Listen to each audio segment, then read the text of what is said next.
Aí galera, para quem não sabe como é o sistema dos pássaros, olha, eu tô nesse meio desse campo de sisal queimado aqui, ó. A natureza é perfeita demais.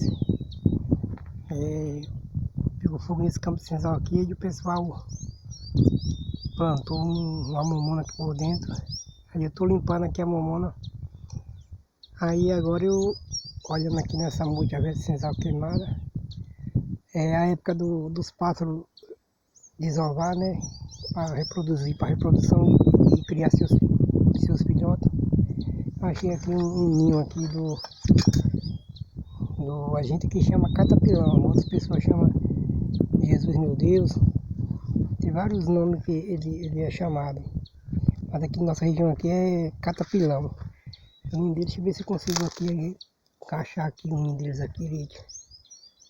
Tá aqui dentro dessa moita aqui, ó. Dessa moita aqui dentro, deixa eu ver se eu consigo ver. Tá ruim de ver demais. Mas eu vou ver se eu consigo achar aqui. Dar um zoom aqui um pouco pra eu ver. Ali dentro, deixa eu ver se dá certo. Aí. Agora deu certo.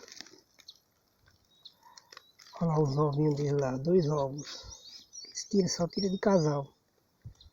2 ovos, e é o ninho do catapilão. Tá por aqui só cantando. E ó, bem feito demais, bem escondido. Os ovinhos tudo pintadinho.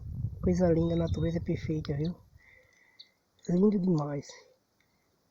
Pois é, rapaz. É assim nossa natureza. Ele tá por aqui cantando aqui porque eu tô na beira do ninho deles. É isso aí, rapaziada.